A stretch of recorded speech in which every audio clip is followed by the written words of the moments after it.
So I'm Natalia Buyer. I'm a researcher at the University of Barcelona and an affiliate of the Global Research Program on Inequality. And I will be chairing this session today. This session on green finance and the challenges and opportunities related to green transition finance will feature three invited guests, as Wesley was saying. And what you will be listening to is basically an introduction that will provide us, I think, with an overview of the most salient problems and politically relevant tensions in contemporary green finance and research around it, and also an introduction to the three speakers' research. As for myself, my own connection to the study of green finance comes from researching, or began with researching green finance in the context of sustainable transport and infrastructural development, which is the long way to being here today. And without further ado, I will let Ruth introduce herself and begin the series of presentations. Great, thank you. Maybe I'll already share my screen just to make sure that is all working. So thank you. It's really an honor to be here with all of you. My name is Ruth Carlitz. I am an associate professor of political science at the University of Amsterdam. And my research, generally speaking, has focused on the politics of foreign aid effectiveness and also looked at basic public service delivery in aid-dependent settings. A lot of that work has looked specifically at how things play out on the ground in East Africa, especially Tanzania. Climate finance is a pretty new area for me, but something that I'm really going to be digging into in the next 5 years, thanks to funding from the European Research Council for a project that's launching in April. So I'm going to talk a little bit more about climate finance from my perspective and introduce my research in this area and then look forward to the discussion. So just to motivate my presentation, starting with, maybe this is not surprising to anyone on this panel, but the idea that our cumulative emissions, so to date, greenhouse gas emissions are largely generated by higher income countries, global north, but the impact of climate change, the fallout, is largely experienced in the global south, whether we're talking about deadly floods in Pakistan that claimed thousands of lives last year, cyclones in Mozambique and Madagascar, and just threats given climate change to food insecurity, and these are converging to set back progress towards many of these sustainable development goals. So sort of in recognition, in part of this inequity in terms of the fallout from climate change, wealthy nations in 2009 at the Conference on Parties, which is the big UN summit on climate change that happens every year, pledged to mobilize $100 billion per year in climate finance to help vulnerable nations deal with climate change. So just to get us all on the same page, what all is climate finance? According to the UN Forum Convention on Climate Change, I always mess up the acronym, but according to the UN, climate finance refers to all local, national, or transnational financing drawn from public, private, and alternative sources of financing that seeks to support mitigation and adaptation actions that will address climate change. I should say that my work has focused largely on the public sources of climate finance. And also, again, just to get us on the same page, mitigation. This is about making the impacts of climate change less severe by preventing or reducing the emission of greenhouse gases into the atmosphere. So a lot of investments in renewable energy, for instance, would go under this heading. And mitigation is often thought of as a global public good, which can motivate interested parties from around the world to invest in it. Adaptation is more about anticipating the adverse effects of climate change and taking appropriate action to prevent and minimize future loss and damage. So efforts to basically help countries deal with the fallout from climate change would go under this heading, and they tend to be more localized, and there's been maybe more of a challenge to fundraise this and make a business case for it. I expect we'll talk more about that.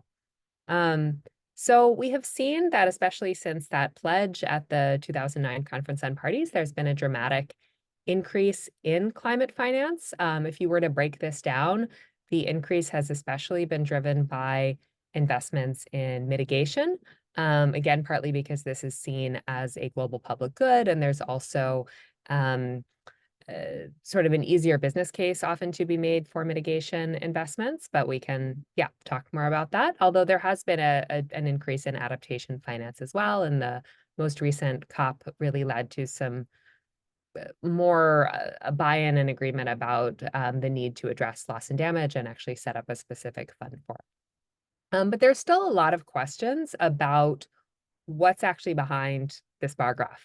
A lot of work has been done just arguing that some of what gets reported as climate finance should not.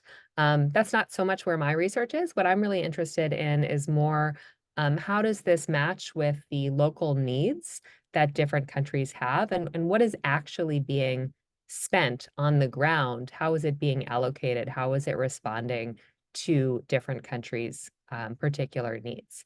And so I've addressed that so far in kind of 4 different research projects, some of which are very much still ongoing. So the first is a report that I recently completed that was commissioned by UN Women on the gender responsiveness of climate finance for sustaining peace. And this was joint work with Gabriela Alberola, who's a PhD student at the University of California, Santa Barbara. Another piece of work on this. This is a paper that is in progress with Thomas Benker of the German Institute for Development Evaluation, and we look at when does mitigation finance respond to local needs. Sort of umbrella for a lot of my work, and this is really where I'll be going in the next 5 years, is an ERC-funded starting grant on budgeting for the future, understanding the allocation of climate finance in the Global South.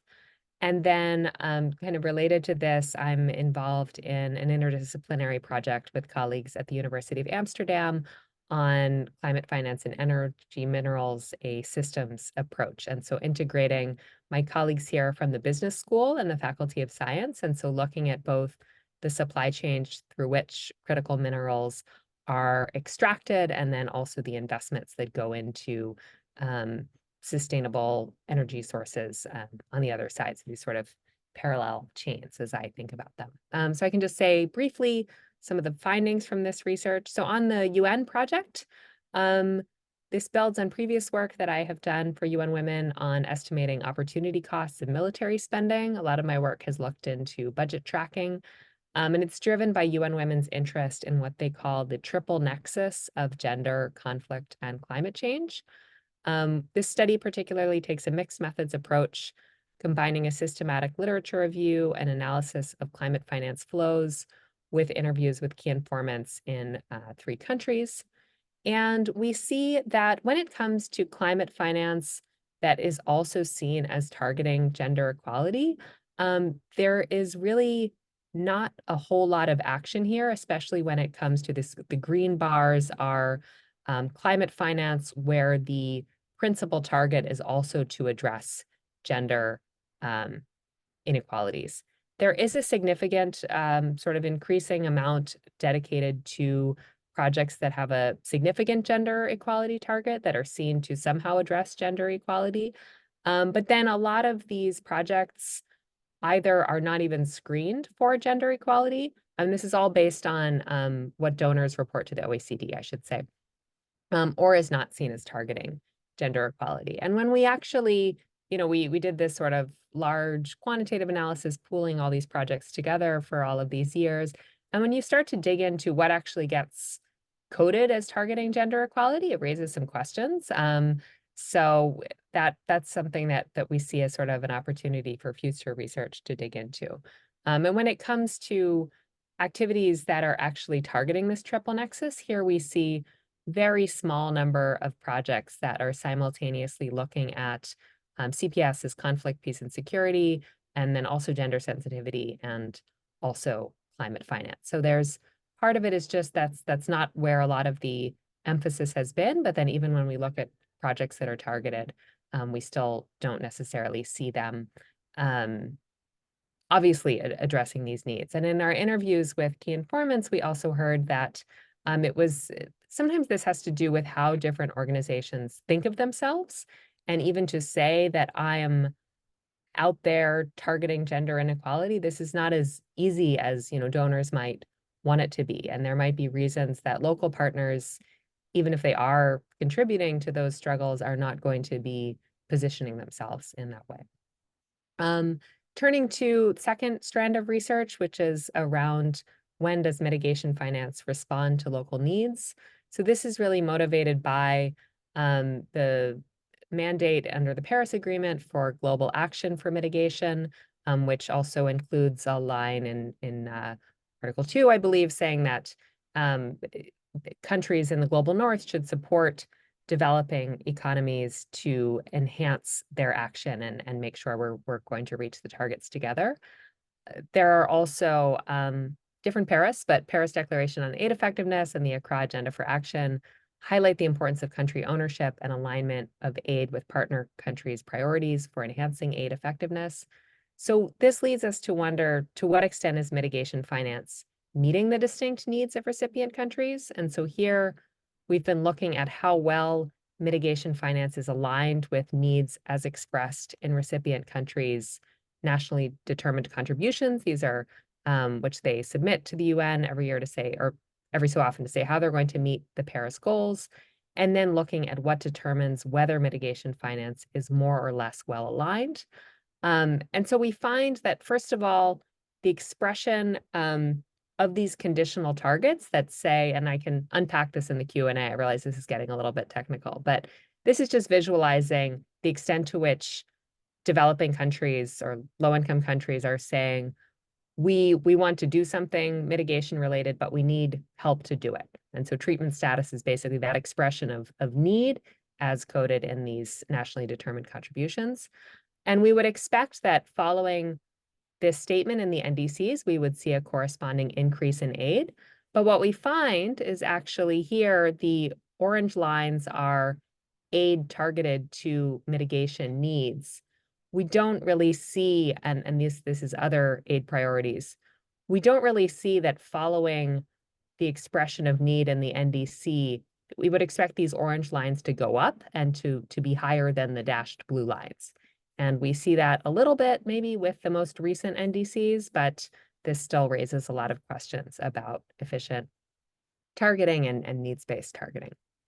And so these are questions that I'm planning to dig into more. Really, this first sub-project is extending the global analysis and looking at the responsiveness and alignment of not just mitigation finance, but also adaptation finance.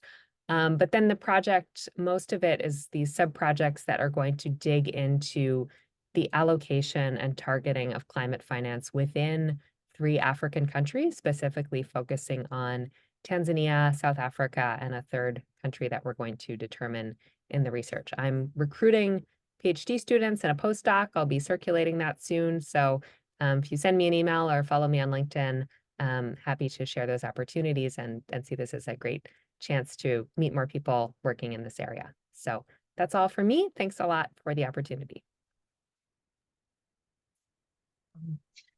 Thanks a lot, Ruth. And we'll immediately proceed to the next presentations. Afterwards, we'll of course have plenty of time for questions. But for now, I'm going to give the floor to Lina. Thank you very much. I did not prepare a PowerPoint, so I hope I will be able to keep it entertaining. So hi everyone, and thank you to the organizers for inviting me to come speak. So my name is Lina Nagell, and I am a representative of Bellona Europa. So we're an NGO. For those of you who don't know us, we originate from Norway, but we also have offices in, and I'm just going to try to time myself here because I know I have a tendency to go over slightly. So there we go. So we have offices in Norway, and we have offices in Brussels, where I am based, as well as in Germany and in Vilnius. And I think in Norway, we have quite a strong image, Bellona. We work a lot with specific projects, and we have been working on industrial decarbonization for a very long time, but also on a range of different issues, including Arctic. In Brussels, one of our main focus areas is also industrial decarbonization, but we also have a dedicated team to sustainable finance and economy. Now, how we try to describe that work is sometimes a bit of a challenge. We do work on trying to mobilize finance for what we see as sustainable projects or climate finance. But as we could see from Ruth's presentation, there is indeed definitions ongoing, but what we are trying to do, especially in the EU, is to ensure an operationalization of those definitions, because currently there are so many different ways in which one could say an investment is contributing to mitigation or adaptation. So just to, for example, mention some examples that we are struggling with or have struggled with here in the EU in legislation. You can, for example, look at an investment into fossil gas power plants. Now, potentially that could contribute to mitigation relative to an existing coal power plant. But how does that fit in with a larger need for energy system decarbonization? And also if we're looking into reducing lock-in effects from investments. If we're looking into adaptation finance, for example, an issue could be that perhaps it is contributing to adaptation, a specific kind of investment, but it might be the continued operation of a fossil gas plant. So of course, in that sense, these things need to be operationalized so that they actually feed into each other.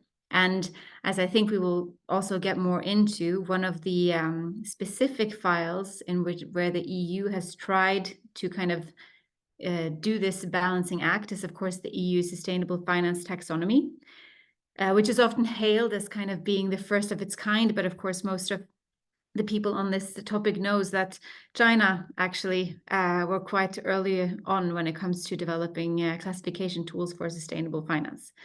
So we have worked very actively on the EU Sustainable Finance Taxonomy, which is aimed at private funding. It has taken on a bit of a life of its own. So I think that is also one of the reasons why we see that it has become so politicized, because it has also been kind of used in public debates as a normative tool for what should and should not be invested in, where it was supposed to kind of be a map of an operationalized definition of sustainable finance for sustainable economic activity within the EU. Now, of course, one of the things we then focus on at Bellona is that, having this kind of framework, which I think we will get into later as well, is a great start. But of course, this is an international challenge, which also Ruth brought up. And we see that what is really necessary here is that we also reduce international market fragmentation and access to this finance. So because of this, and we work with a lot of other NGOs, institutions, and actors here. I do not want to take credit for their amazing work, including Climate Bonds Initiative, for example. We try to facilitate the development of taxonomies worldwide. Now, some countries call it a taxonomy, other calls it a definition tool. We're not so hung up on the details of this, but we have done a recent analysis that is available on our website where we are comparing the different international taxonomies currently present. Not all of them. We are still trying to secure the resources to do a full-blown mapping. And one of the things that we find is, of course, that the EU taxonomy, which is with its focus on fossil gas, perhaps in particular, have had an influence on some countries' level of ambition in what they deem sustainable finance and not. This is something that we have tried then to kind of counterbalance, I would say, by proposing that under the UNFCCC system, there could be a platform or a fora where we could, in fact, discuss and define some common guidelines for sustainable finance definitions, here particularly focused on private capital, but of course also I think it would be natural for this to feed in also to the public conversation or the conversation on public finance. So that is one kind of scope on our work that we are further developing, and we were quite active on this at COP28, where you can find a lot of our events online. We also did a long and tiresome campaign to try to secure the EU sustainable finance taxonomy and keeping unabated fossil gas out of the taxonomy. Unfortunately, as most of you probably know, that did not succeed, and fossil gas is now, for at least the next 3 years, seen as green and sustainable in the EU, which I think is a great challenge.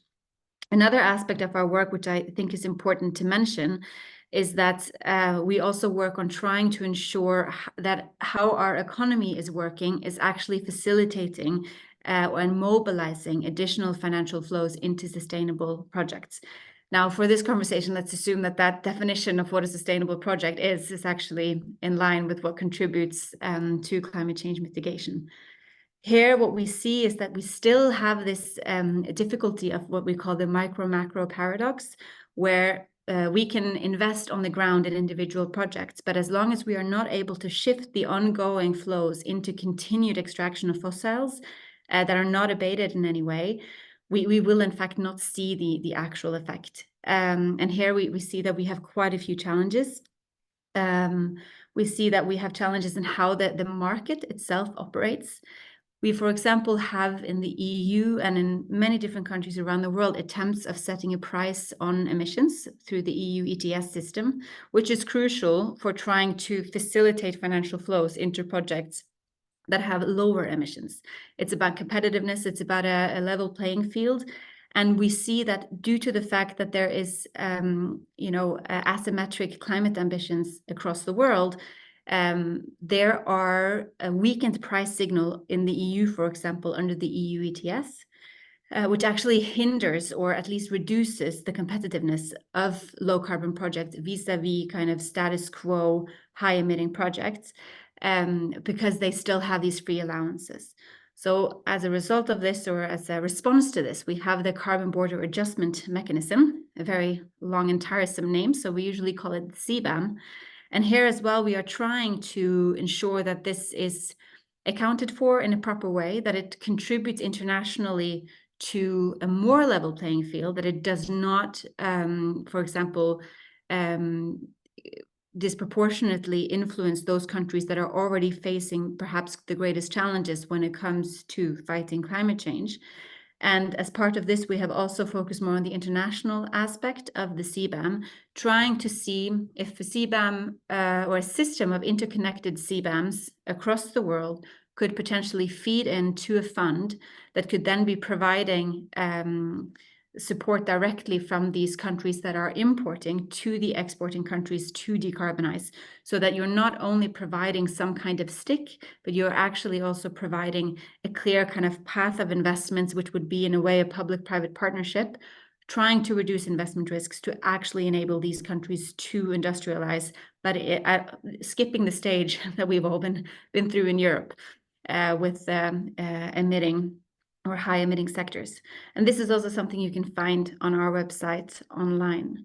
So I think that maybe to summarize maybe what is underlying our work on this in general, before I kind of hand off here to the next speaker, is that we are trying to shift the way in which the financial flows in our economy or the direction of travel. And currently, I wish I could say that we were extremely successful, but we are not. And I think that although we are talking about climate finance, and it's great and we want to push here, we have a long way to go. And I can't wait to hear the rest of the speakers and the discussion here on potential solutions on how to quicken this work. So thank you. Thank you so much, Lina. And Ian, you have the floor for the last presentations before we open this for discussion. Thank you. I will be sharing some slides as well. I'll assume that you can see it. Otherwise, please let me know. So yeah, thanks for this invitation. And I work mostly under the UNFCCC, so the stream of the UN that focuses on climate change. But here I wanted to reflect also a little bit on the approach that SDGs take versus the approach that the UNFCCC have. And given the event that all these sessions are part of. So I just looked at a paper published by some colleagues recently. And so maybe to clarify the difference between the two streams is that the SDG is an aspirational set of norms and objectives that includes, but is not restricted to climate change. And what this paper published, I think last year in Nature Sustainability, found is that the impact was largely discursive, and that more profound normative and institutional impact was still rare. And they also found limited transformative political impact of the SDGs to date. And it did not seem to have changed public budgets and financial allocation in any important way. So it might seem like this, that it's very limited hard impact on the floor, but let's look at maybe what is the other system to discuss climate change, which is the UNFCCC. So before we go into that, maybe just comparing the map. This is the map showing the performance of all countries towards all SDGs compounded together. And this map is the SDGs 13, so on the climate change specifically. So they're very crude indicators in both cases, of course, but what we can see here is that the countries that perform the best on all SDGs together are the ones who perform the worst on climate change. So the fact that a lot of the performance on development is actually made at the cost of the environment or at the cost of climate change is something interesting, and that probably requires a different approach when looking at this SDG compared to many others. So the difference with maybe the UNFCCC is that climate action under the UN specifically is ruled by the Paris Agreement, which is legally binding, but does not have any enforcement mechanism. So it's a soft difference, but the fact that countries agreed to sign the Paris Agreement means they give value to it, even when there is no enforcement mechanism. And by the way, this is the case for most international treaties, which is supposed to supersede local laws as well. So countries are still taking it seriously, and it has a meaning that it's legally binding. So here I'll focus on the goal, on the emissions reduction goal. There are many things in the Paris Agreement having to do with adaptation and loss and damage and other aspects of climate change, but here I'll be focusing on emissions reduction. So the goal of the Paris Agreement is to pursue efforts to limiting global warming to 1.5 degrees, and the entire agreement, not only emissions reduction, but the entire agreement should be implemented to reflect equity and the principle of common but differentiated responsibilities and capabilities. So we'll focus on this to assess how this can drive the assessment of how ambitious different countries are. So this graph shows where the current policies are taking us. This is the global perspective. So we can see historical emissions, and current policies would take us around 2.5 to 3 degrees of warming. If we met our targets, our legally binding targets, we'd get to 2.5 degrees. So we can see that they're very insufficient to meet the real objective, the collective objective of the Paris Agreement, which is to limit global warming to 1.5 degrees. So this is the global picture. The question is then, which countries should be doing more? So if we just look at what we should be doing, that green curve, it comes with the modeling as to how much emissions reduction should happen in each country. But this does not mean that each country should pay for it. The modeling that is done is purely it's trying to reduce the costs globally, and it allocates emissions reduction where they're the cheapest. And as a result, what we can see here on the graph is that emissions reduction are mostly modeled to happen in countries where it's cheaper, which is mostly on the right-hand side, Middle East, Asia, Africa, etc. And in the EU, the impact on the GDP would be very low because the economy is already more efficient in terms of emissions. So this model is informing what could happen, but it does not say who should pay for it. It does not reflect equity considerations, no fairness.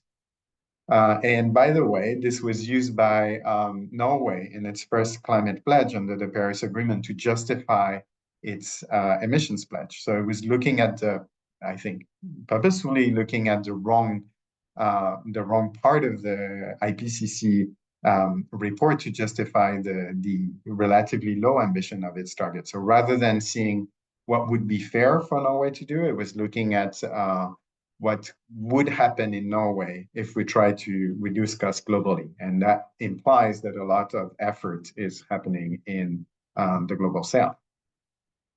So ambition is linked to fairness, as I mentioned. It's not just me saying it, it's the Paris Agreement. So it mentions that countries should do the highest possible ambition. And as I mentioned, that it should be implemented under considerations of equity.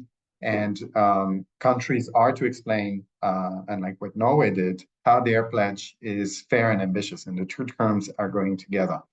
And the 6th assessment report, so the latest IPCC report, and the IPCC report is a compiling of the science available, says that also to inform court cases against countries, it's only in relation to fair share, so to fairness, that we can assess whether the contribution of a country is sufficient to address a collective action problem, so here, global warming. And the IPCC, and we're finally making the link with finance, is also explaining that more work is needed to quantify equitable international support across countries as the difference between equity-based, so how much countries should contribute, and what is national domestic emission scenario, so the part that Norway was focusing upon before. So yes, Norway should do emissions reduction at home, but in addition, it should provide international support. So we can calculate this, and this will be the work I'll be doing in the coming year. But maybe background on what exists at the moment. These are the emissions in the world at the moment per country. These are the emissions per person. So who is emitting the most per person? And we can see it's mostly countries in the global north. Here are historical emissions per person. So again, countries in the global north emitting the most, so with the highest responsibility, as mentioned in the Paris Agreement. And now if we look at capability, so based on GDP per capita and wealth, we can see that it's also countries in the north. So we published a study that tried to account for responsibility and capability, those equity concepts, to grade whether or not the climate targets of different countries were sufficient. And we found which countries' emissions target are insufficient and by how much, who should be doing more. So this is just the entire emission target of a country. And it's been relayed in the media, in IPCC reports, etc. But it's also used at COPs, at international negotiations, to put the pressure on countries, and including a work we did for a group of 58 vulnerable countries that use this kind of data to ask for more support for countries in the global north to meet their obligations. And sometimes it's also used by governments to establish their own emissions targets. And finally, it's also used in court cases when governments are found to be taking insufficient action, so to force them to deliver more action. And some of these cases have been successful. So what about the finance? Well, maybe since yesterday, Ursula von der Leyen stated that and the European Commission stated that the EU should reduce emissions by 90% by 2040. It was also based on this recommendation from the Independent Scientific Advisory Board to the EU that recommended that the EU does the maximum at home domestically, but also in addition, in order to meet its responsibility, contribute to direct emissions reduction outside the EU, as was mentioned in the other talks. So then we can try to calculate how much addition. Oh, sorry, and I just wanted to say it's also used in court cases. So this is an ongoing court case before the European Court of Human Rights against all of its members, including Norway. So also asking the countries to do their fair share. And so I will finish with this. This is what we're trying to quantify. So this is the perspective of the group of vulnerable countries that I was talking about before. Here we're showing in this, so this is a publication still under review, but we're showing here for the EU, where are their historical emissions and where are the emissions at the moment, where the target is, this green dot, and same for Norway, and where would be their fair levels. And you can see that the emissions of these countries in the EU should be a lot lower.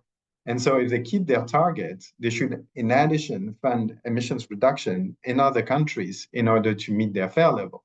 And that funding can represent finance that we can calculate. And likewise, here, if we look at the perspective of, so the Climate Vulnerable Forum is this negotiating group of 60 countries, we can see that their NDC, their climate target, is well within, is much lower than what they could fairly emit. And so they've already made a huge effort compared to what would be fair. And if we want them to do more, it should be supported by other countries. So we will be calculating in the near future how much finance this represents. Thank you. Thank you very much, Jan. And many thanks to all of you for this really wonderful introduction to the topic, I think. I'm not sure how many there are quite a few people in the audience, I guess. And I expect you will have questions for each other, and people from the audience will also have some questions. I will just open the discussion with an introductory question for all of you, really. Which has to do with the question of green finance taxonomies. And we already heard from Lina quite a bit about the disputes, some of the disputes that surround green finance taxonomies. But I was wondering if you could add a bit more to this. First, on the question of what you find to be the most relevant and politically salient disputes around these taxonomies, but also what kind of instruments are we looking at when we speak of green finance? And can we perhaps see a process of diversification? Are there meaningful differences between the instruments that we're looking at that we should take into account? And here, I guess, all of you have different experiences working, as we saw, on different aspects of finance. So I would open the floor to you with this.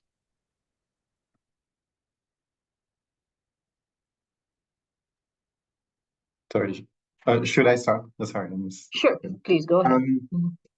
Yeah, so I'll just take from the perspective of international support. In my case, there are two instruments. So one is in the absence of a sufficient global carbon price, as was mentioned, I think, by Lina before, there's this taxation that the EU is having inside its market, but also at the border in order to avoid leakage of the industry in other countries. The question also internationally is what to do with the funding that is collected from this taxation. And I think it's important also to have good taxonomy within your country or within your market, but also have a good redistribution mechanism so that it doesn't, it helps the other countries to do the transition.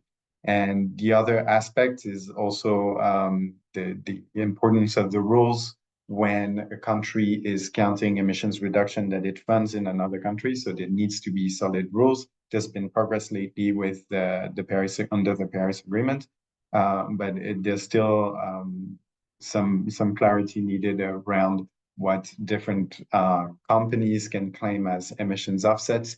So it needs to be sort of overlooked in a consistent accounting mechanism internationally.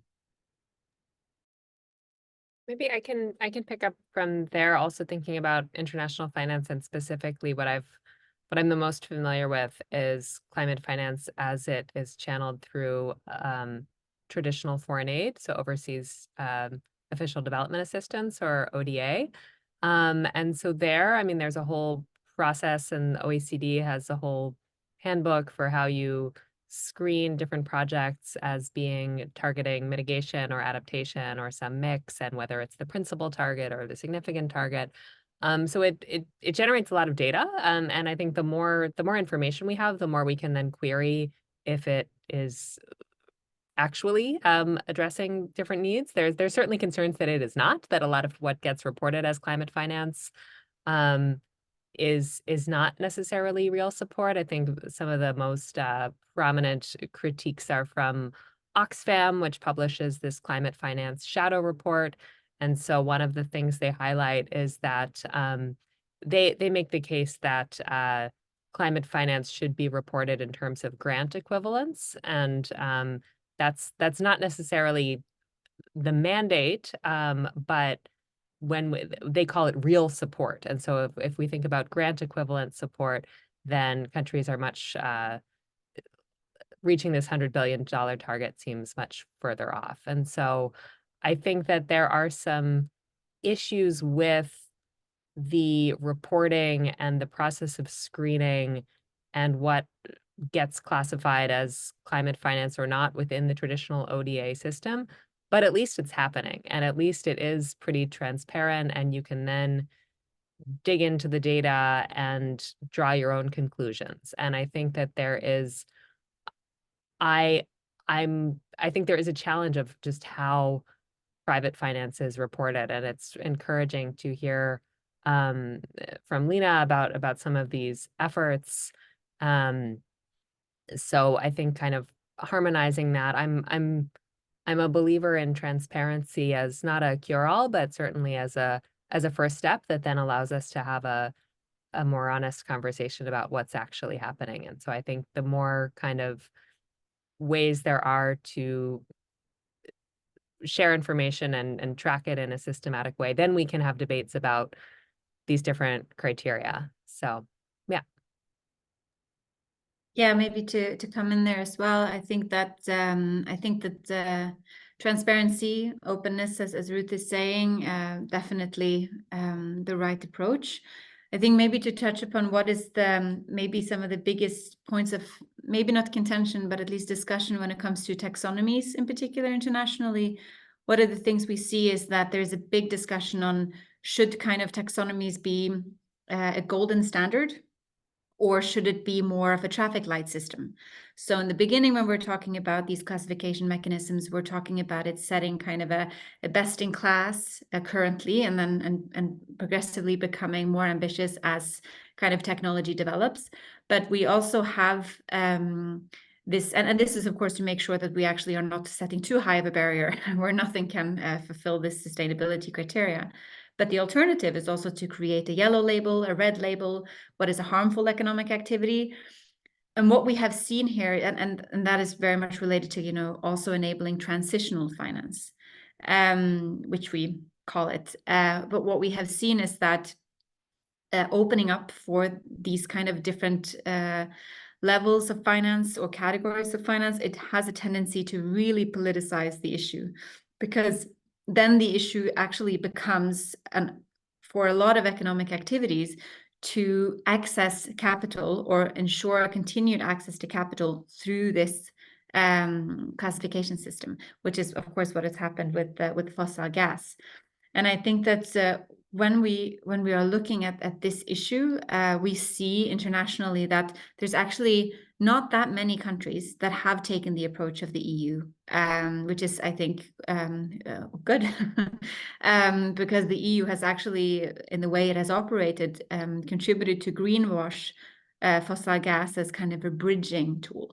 There are introduced safeguards, of course, but at least in Bellona's opinion, these are not sufficient to not lead to a lock-in in investments. And then, of course, you have a completely different signal where these taxonomy actually becomes the tool of greenwashing and continuing investment flows or capital flows into high-emitting sectors, as opposed to actually transitioning them.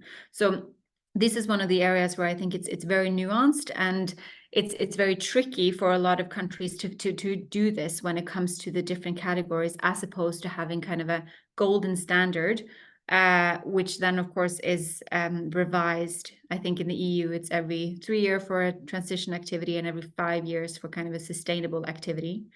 And then maybe the other point is to see how all of these different factors and aspects that are underlying kind of the term sustainability, because there are, how do they fit together? Because we have, for example, pollution control, we have emission reduction or mitigation, we have social aspects in this area as well. So we have to find, or at least the taxonomies have to find minimum requirements for each of these different criterias, which is called the do no significant harm criteria to all of these different aspects, in addition to kind of this criteria to contribute to mitigation, for example, so that you are not exacerbating or making worse a situation in another parameter by investing in this, as also discussed with the adaptation.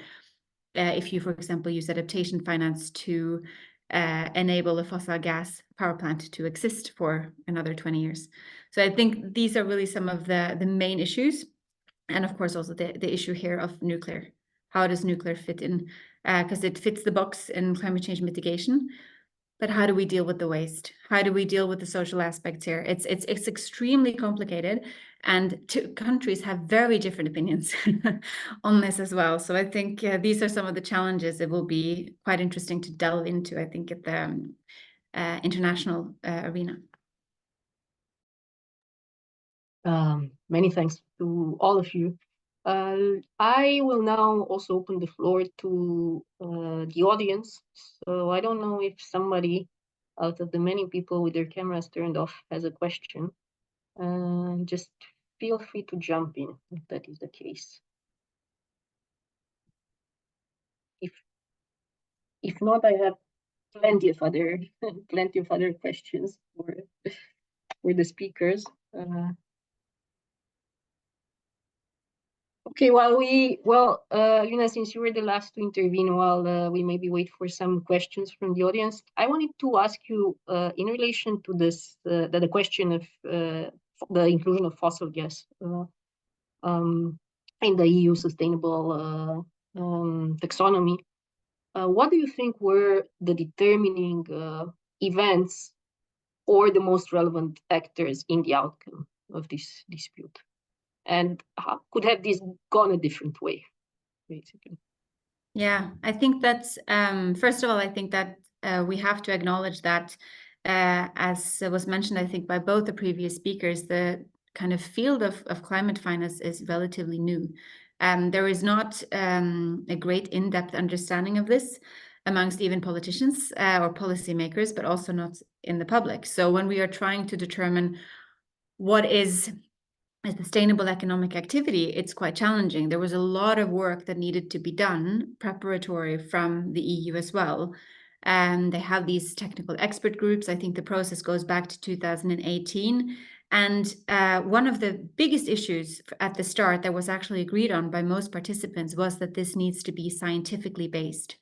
And this lasted up until, I think, the politicians took over.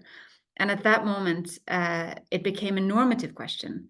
I think that there were also a lot of geopolitical events that took place. We, for example, had in the final months, we had, the situation in Ukraine, which of course changed also the view of fossil gas's role. So I think that there were a lot of different things here that influenced it, but we have to be, I think, honest and transparent about the economic interests that are trying to influence policymakers here. And I think here we have to, of course, look into those companies that are benefiting from the continued extraction of fossil fuels, and in particular fossil gas, and who might see that 10 years of being able to continue to invest in fossil gas infrastructure actually enables the survival of those economic interests for a much longer period of time. And that is what we have seen in the ongoing proposal, that there are cut-off dates of when the investment can go into the infrastructure, but it doesn't necessarily take into consideration how long those economic activities will continue to emit unabated CO2, while still claiming actually to do that under the guise of sustainability, under sustainable investment. So I think here we really need to be honest about the private sector and the economic interests, but also publicly the countries who have been pushing for this, because there is a lot of economic interest here. And of course, we saw Norway as well being mentioned in previous presentation. I think that I don't want to sit here and claim that Norway has a lot of influence on EU politics, but I think that definitely countries that have vested interest in continued oil and gas extraction economically, the taxonomy is really where they should be if they want to maximize that.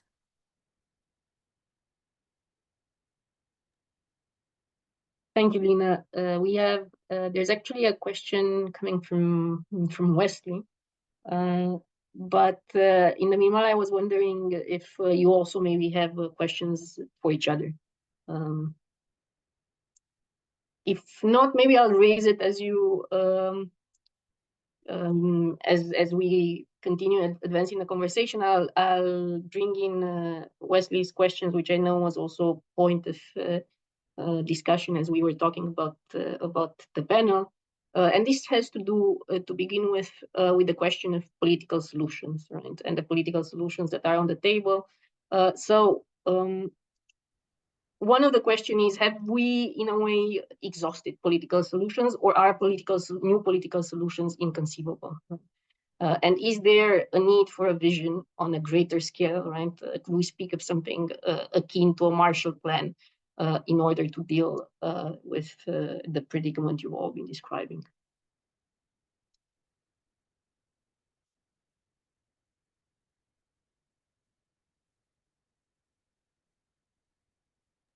Yeah, I can maybe go first. I don't think we've exhausted political solutions. I think there's been way too few.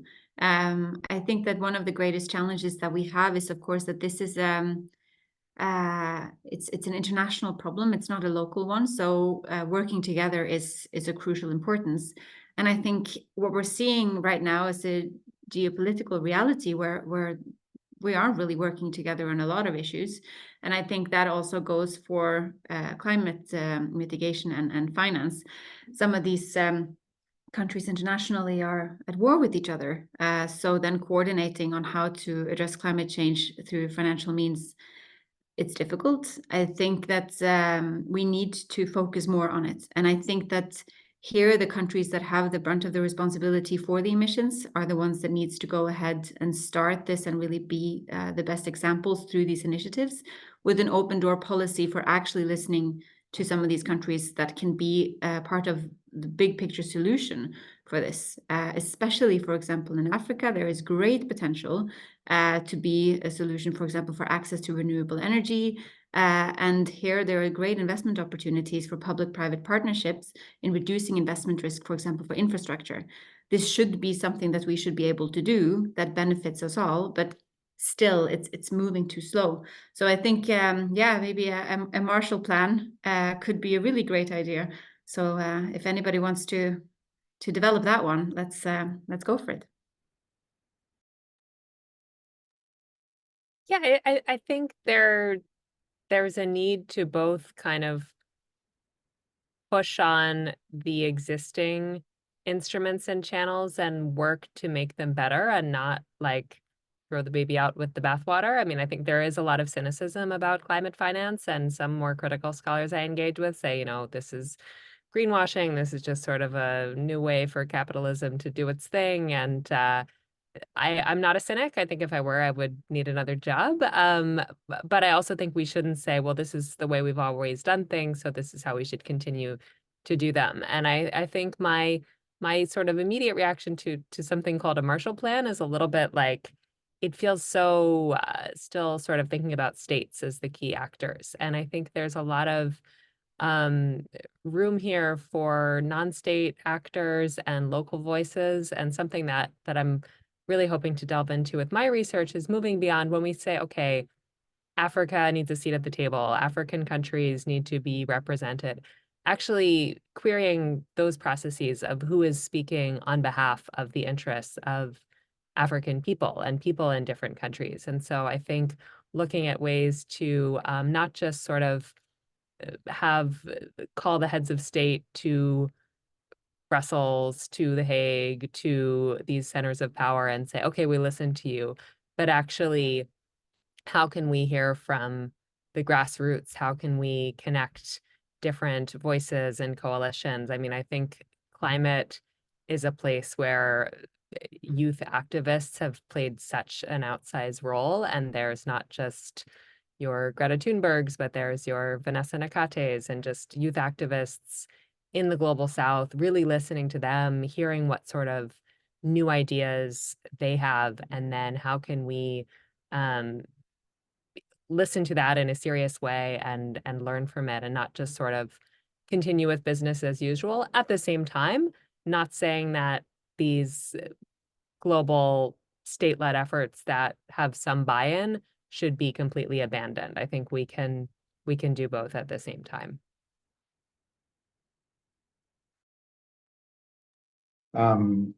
Yeah, thanks. I completely agree on the state side of things. I think there's really a question when we look at what needs to be done or what would be the easiest solution to address global warming. We have some answers, and we also have a whole lot of capital to fund it. The thing is, it's not exactly at the same place. And so the capital is mostly sitting in richer countries, and a lot of the solutions need also to be implemented in both these countries, but also in developing countries. And so there needs to be more finance, more access to capital. When we're talking about risk, it's very concrete, is that the same solar panel costs a lot more in the developing countries to install because you need to borrow money, and that's influenced by other criteria. So there's transferring finance, but there's also making capital accessible. But that doesn't solve everything either, because we already have plenty of these options that are cost negative, that are beneficial, and we're still not doing them. So I think there needs to be really, in our countries, in richer countries, there needs to be also a much better effort to lead the fight against climate change. It's been in the UNFCCC, in the Paris Agreement. All countries signed on it, but developed countries signed on that they should take the lead in fighting climate change.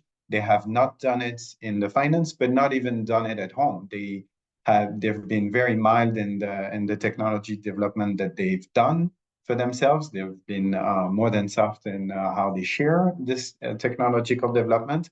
And I think doing a lot better at home would also help influencing the technologies and the options for the other countries. So yeah, I think we have a lot of the solutions, but there needs to be a lot more political courage also at the national level from our countries to enable solutions in other places. And it's not just financial transfer, even though that's an important part of it.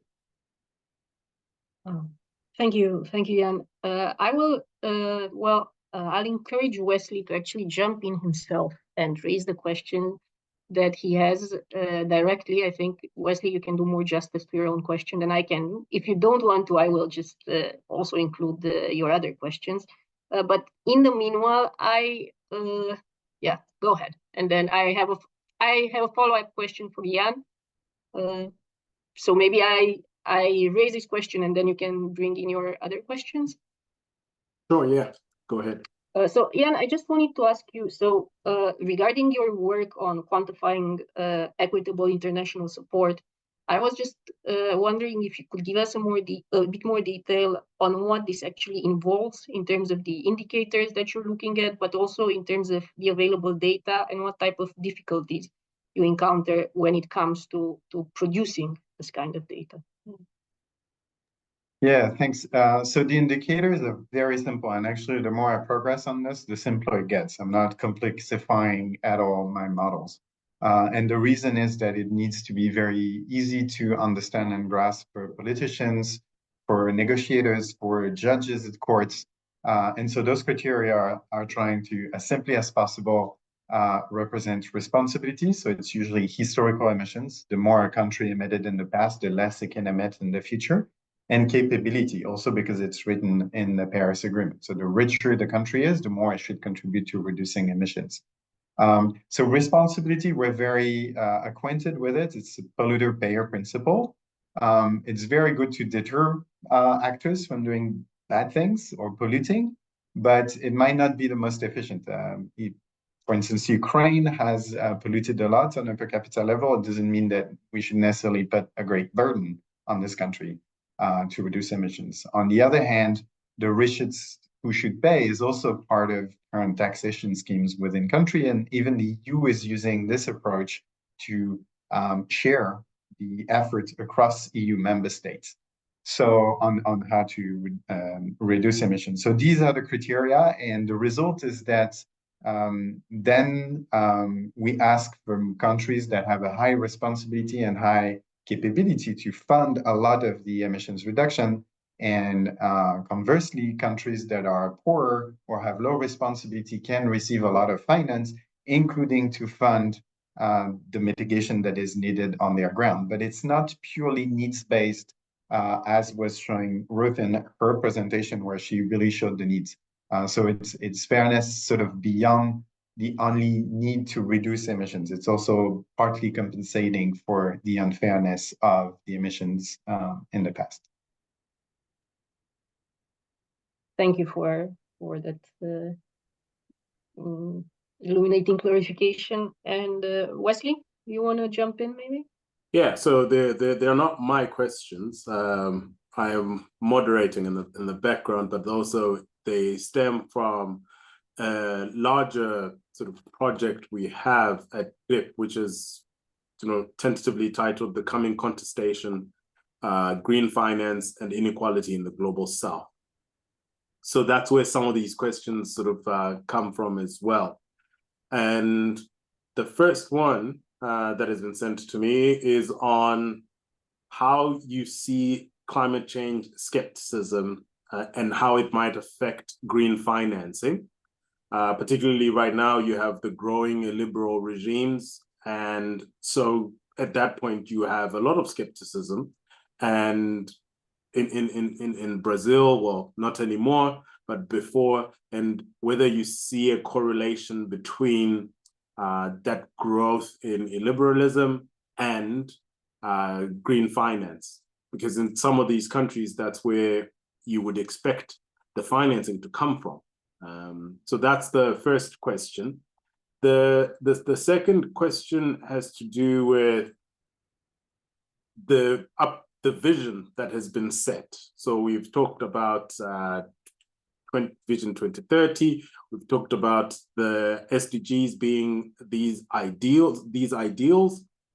And so we wonder as well whether the vision is forthcoming, whether the green finance framework for the global South, whether we can foresee it. And I know, like Ruth, you will be doing this research, but we're interested to know from where you sit at the moment, is this something that you see are the steps clear that we are getting to a point where we fulfill the vision? Then the last one is up in the air. It's to say capitalism and its role.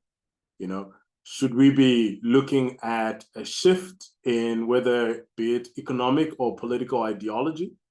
And again, tying all the questions together being, is it possible under a capitalist system? Those are the three questions. I can take very quickly on the capitalist. There's research trying to look at both with and without it, and looking at questions also of sufficiency and degrowth. In the scenarios that are commonly discussed on the basis of what the IPCC is reporting, they also show that the costs of at least reducing emissions are not that high. It's 0.1 point of growth annually. And so it's only a few % of GDP by 2050. And so even with these limited costs, we're failing to act, and even when there are cheap options. So I think it's really a question of mobilizing the ones who should be acting on these questions. And of course, we've looked at it from a state perspective.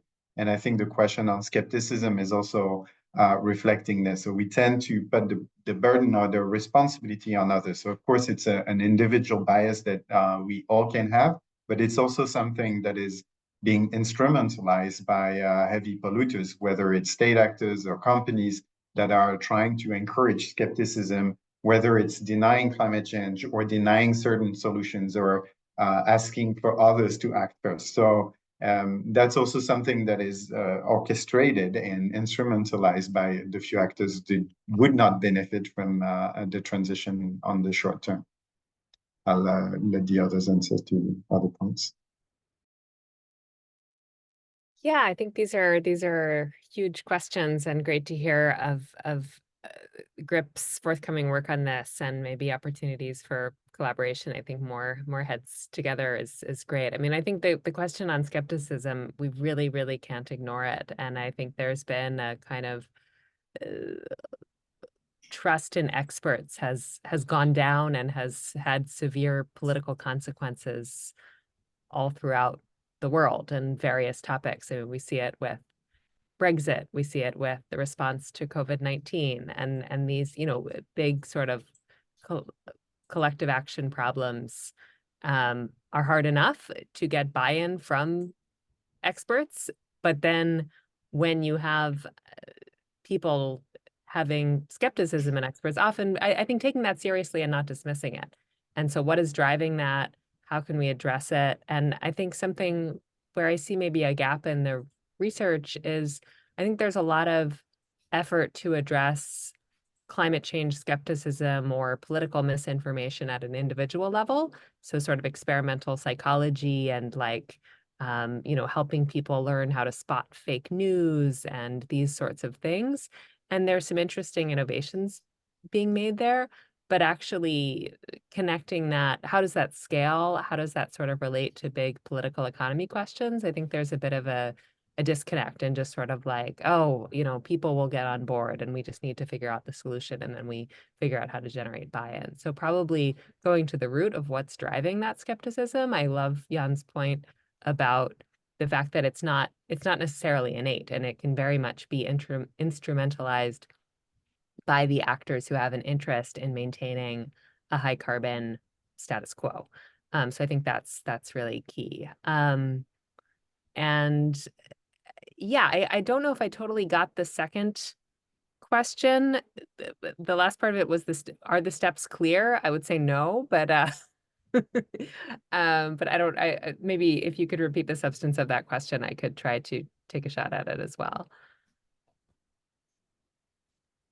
Yeah, so it was about the vision of, you know, green finance, the framework itself, and whether, from what you've seen so far, if we are going towards achieving, I mean, some people have already come out and said we're not going to achieve Agenda 2030 as a framework and the ideals of the SDG. Some people have already sort of expressed skepticism around achieving those. And so when we talk about the green finance, do you see that we have something mapped out, in as much as, you know, the 100 billion is not forthcoming? Do you still see, sort of from academic point of view, that the vision can still be achieved?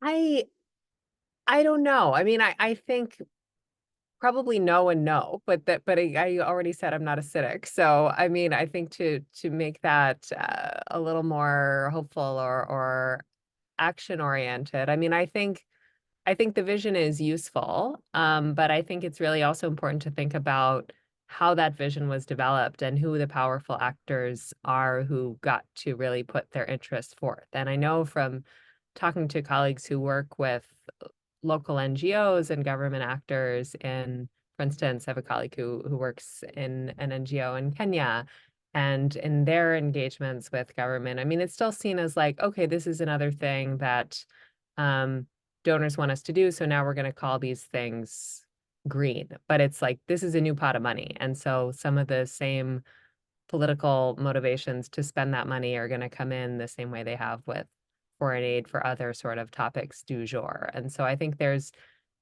and that relates to the fact that a lot of these agendas are driven by actors in the global north and seen as imposed on the global south. And so again, I don't think that means we should throw them out and say, you know, they're illegitimate and therefore we need a total paradigm shift. I think there's a need for both. There's a need for sort of like making the existing architecture work better and holding ourselves to high standards, but also being willing to explore paradigm shifts and looking for inspiration from maybe not always the usual suspects.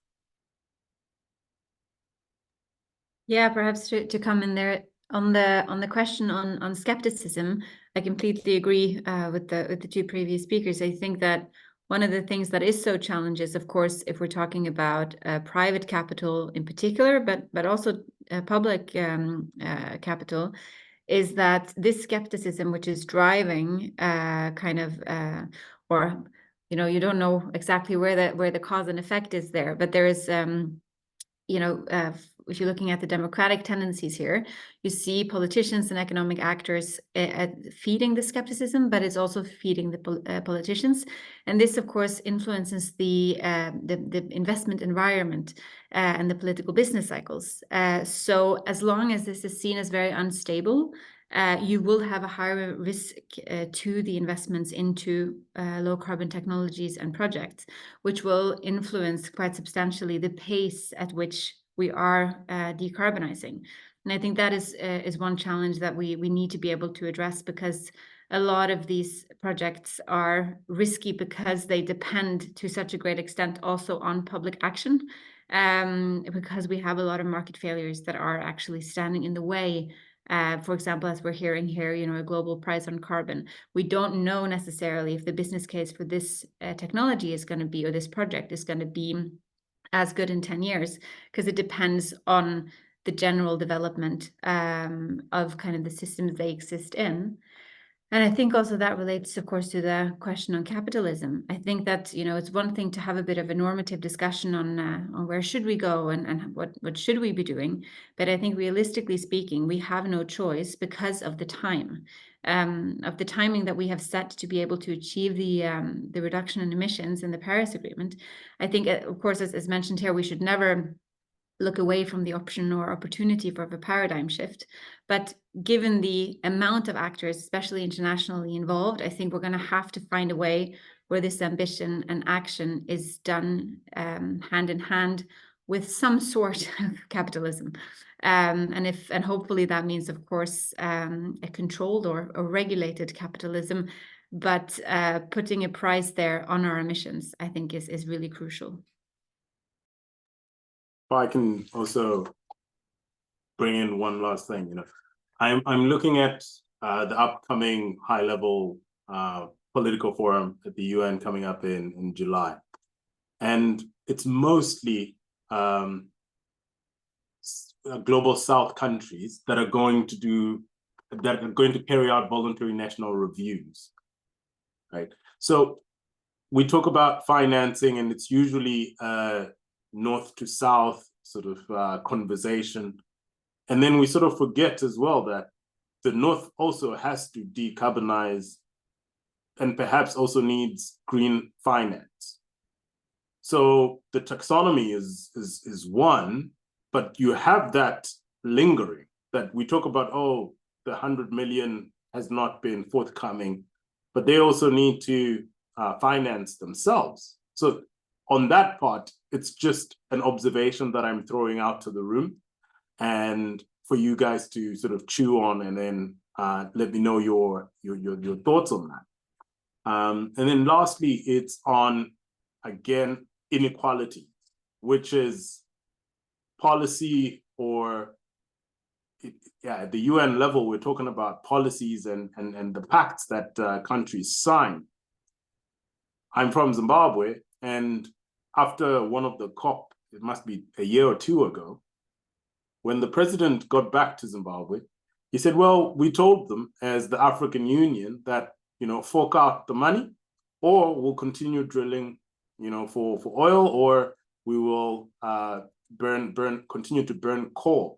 And there's no sense of responsibility there. But if you put that aside, the sense of inequality, which is we've been exploited for so long, it's your duty to ensure that, so the green finance is almost an obligation. And I don't know if, you know, the global north feels that it is an obligation that the global south feels that they're owed.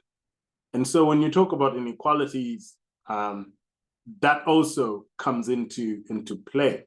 And I wonder how that intersects with some of the work you're doing on whether we are going to call green finance aid, or so channeled through NGOs, or it is something that would be treated differently.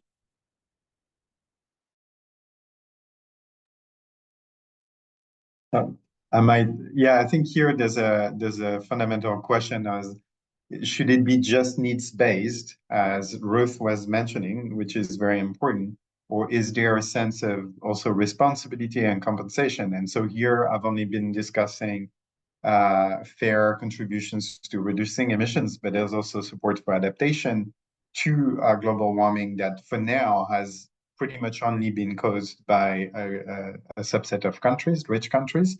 There's also a question of loss and damage. And I think, yeah, the 100 billion for international support is really underestimated, and it will be renegotiated in the coming years. And hopefully there can be also scientific studies to inform this. But this is only a small part of all the investments that need to be made. This is just a sort of country to country finance, and there needs to be trillions and trillions mobilized also by private finance. And as you mentioned also, Wesley, that needs to be also invested in richer countries that have not also really taken, I mean, we saw the curves, the decarbonization is not happening anywhere fast enough here, and a lot of the solutions should also be developed here. So yeah, hopefully there will be a lot of progress also on those numbers, but I think the question on needs-based versus a responsibility for a problem that we created is also important, and hopefully that can inform the amount, but also the nature and the qualification of the type of finance, whether it's aid, whether it's loan, whether it's concessional finance, etc. It will be important, and all these factors will be part of the negotiations internationally, also at the coming COPs. Yeah, I think maybe just to pick up on that. So certainly my research to date has focused on needs as articulated by recipient countries, but I think very much within a broader framework of climate justice. And I think many of these countries in articulating their needs are aware of that. But I think that unfortunately, if we just sort of expect a moral obligation to get rich, powerful actors to act, that's going to be insufficient. And so I think there is also work, and this is not where I have any expertise, but I think in terms of making the business case for different private finance instruments. I was just at a climate finance workshop at the Sustainability Institute in Potsdam on Monday of this week, and there were a number of presentations on green bonds, and I learned a new word, a greenium, the sort of premium that investors can get on a green bond versus a regular bond.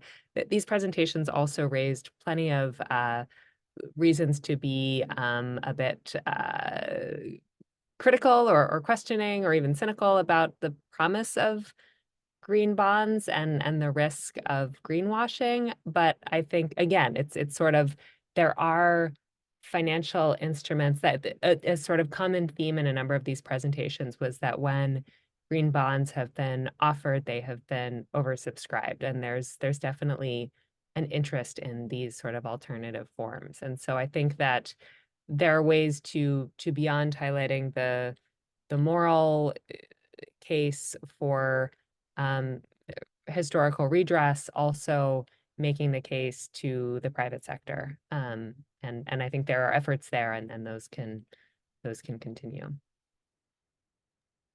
Yeah, I think that it's crucial that we look into kind of our big toolbox and find out just how many tools we can use simultaneously. Because I think that there is no kind of silver bullet solution to these challenges, but I think I completely agree with the challenges as laid out also in the question. I think one thing that we try to focus on, amongst others as well now at the COP in Dubai, was, you know, also the storytelling surrounding climate change and climate change mitigation.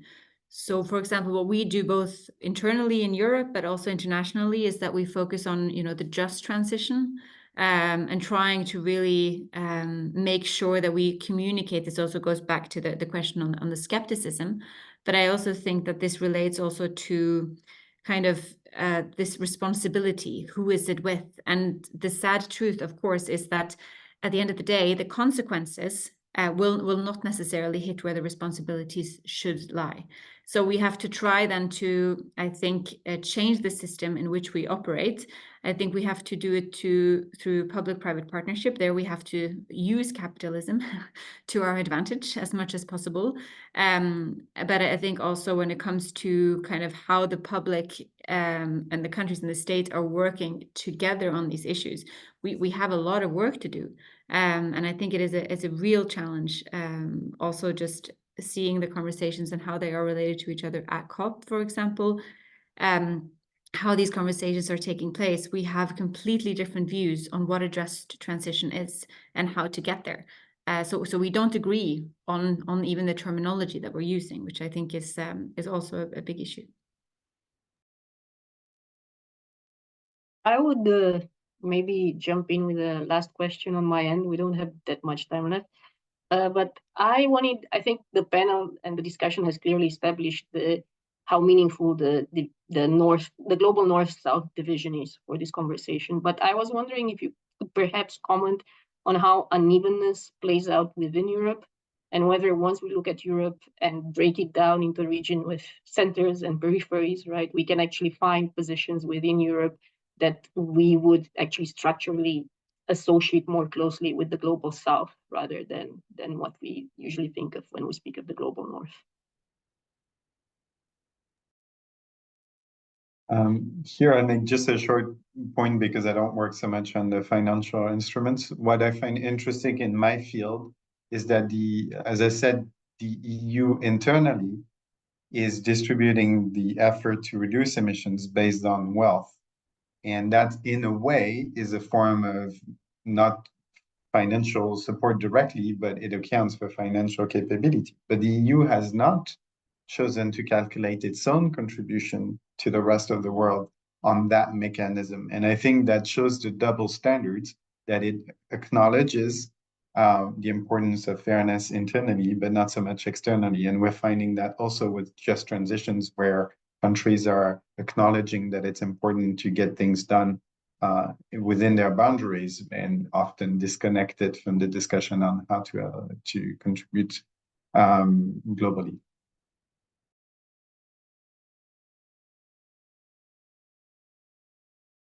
Yeah, perhaps one thing to mention here, of course, because we work quite a bit on the just transition aspects within Europe. And one thing we're seeing here is, of course, that there are, when it comes to public funding and the kind of how you split that between different geographies, one argument that we're faced with quite often is some actors who would say that you always need to choose the cheapest cost of abatement for any project, for example, if it is to develop a project. And for this, I think we can maybe relate into this conversation, because our view is very strongly that is actually not the case. It shouldn't always be the cheapest cost of abatement that is the main factor, because, you know, maybe you're trying to create a market, maybe you are trying to spread technology in a specific region or address a specific challenge where maybe there is a lot of skepticism. So there are so many different parameters and so many different aspects that you have to consider, that we do when we're looking into Europe, much more, I think, than what we do internationally. And I think that part of that is also because there isn't, there is a perceived higher investment risks internationally than there is within the EU as well, especially, for public funding. And then I think the importance is to figure out how much of that investment risk is indeed perceived and how much is actual. And I think that comes back to coordination and kind of lack of information as market failures as well internationally. And I think that's a big challenge that we need to try to address, and potentially through, you know, making these fora for cooperation internationally. Yeah, I think I just want to really appreciate, Natalia, your call to sort of take seriously the core periphery dynamics within Global North settings. And I think we're seeing them play out right now with farmers blocking the highways in many European countries. And I would say I think we need similar response to taking seriously the skeptics. We also need to take seriously these grievances, and recognizing that both these grievances and skepticism are instrumentalized by powerful actors who are interested in preserving the status quo, but that doesn't mean we should dismiss them. But I think getting to the roots of what's driving that, and recognizing we see that in our own backyard. I think living in the Netherlands, you know, we've had gas production in Groningen that has caused earthquakes and all sorts of you know, unhappiness, for lack of a better word, in that part of the country. And that led to, you know, actually stopping gas extraction there. But now, just I saw a few last month, there's an indication that the government is going to turn on the pilot light in Groningen again, given falling temperatures, and obviously still sort of constraints on getting gas, given the conflict in Russia and Ukraine. So, yeah, I think I think that's a nice note to end on, that we shouldn't just be thinking about this global North, global South, but taking seriously inequality and people who aren't necessarily on board with this agenda right here in our home countries.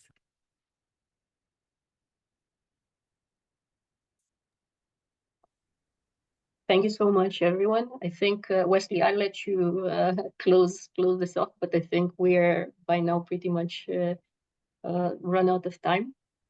I don't know if you'd like to add something, Wesley. I would definitely want to thank you so much for accepting the invitation and for the very stimulating conversation. Yeah, thank you, everybody, and thank you to everybody who came up in the audience. We will publish this on the group website as well as the SDG Bergen conference website. Should be in a week or two. But yeah, thank you very much. Highly insightful. Thanks, Bye. everyone. Bye for now. Thank you all. Bye.